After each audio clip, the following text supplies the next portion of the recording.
Friends, welcome back to our channel మా ఇంటి మహారాణి. ఈరోజు మనం చేసుకోబోయే రెసిపీ సేమియా సగ్గుబియ్యం పాయసం. ఫస్ట్ ఎండు కొబ్బరి, డ్రై ఫ్రూట్స్ కట్ చేసుకొని ఉంచుకోవాలి. నెక్స్ట్ సగ్గుబియ్యాన్ని ఒక 20 minutes వాటర్లో నానబెట్టుకొని ఉంచుకోవాలి. తర్వాత ప్యాన్ పెట్టుకొని గీ వేసుకొని గీ హీట్ అయినాక డ్రై ఫ్రూట్స్ వేసి ఫ్రై చేసుకోవాలి.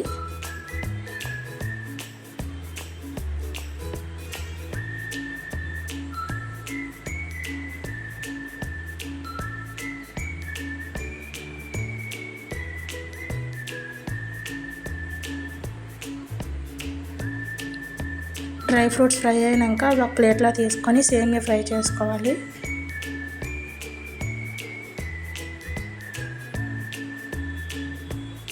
సేమియా కొంచెం కలర్ చేంజ్ అయ్యాక అవి పక్క తీసి సగ్గుబియ్యాన్ని అదే ప్యాన్లో యాడ్ చేసుకోవాలి.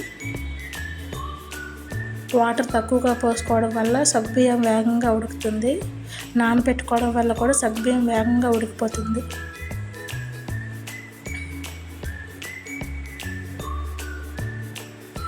సగ్గుబియ్యం మెత్తగా ఉడికిన తర్వాత మనం కలుపుతూ ఉండాలి, లేకపోతే సగ్గుబియ్యం అడుగంటుకొని మాడిపోతుంది. నెక్స్ట్ మిల్క్ యాడ్ చేసుకోవాలి.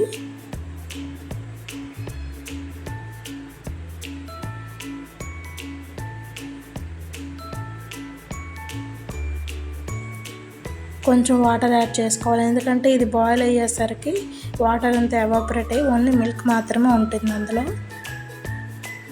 లేకపోతే సేమియా ముద్దగా అయిపోతుంది.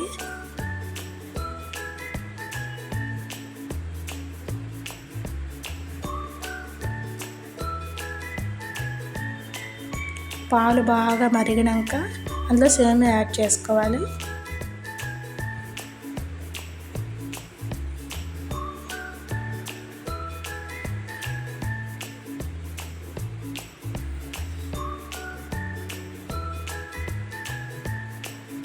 సేమియా సగ్గుబియ్యం రెండు బాగా ఉడకాలి.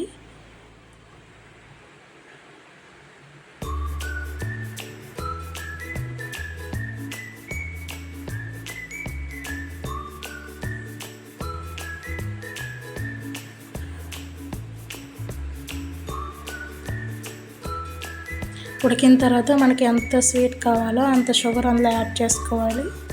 మీ స్వీట్నెస్ని బట్టి మీరు యాడ్ చేసుకోవాలి.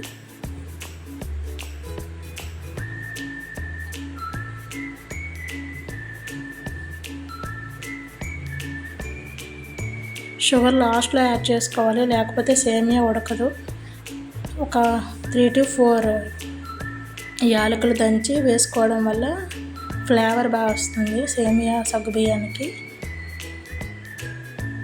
నెక్స్ట్ డ్రై ఫ్రూట్స్ యాడ్ చేసుకొని మనం ముందు చూపించాం కదా కొబ్బరి, దాన్ని మిక్సీ కొట్టుకొని ఆ కొబ్బరిని అందులో యాడ్ చేసుకోవాలి. కొబ్బరి వల్ల సేమియా టేస్ట్ చాలా బాగుంటుంది.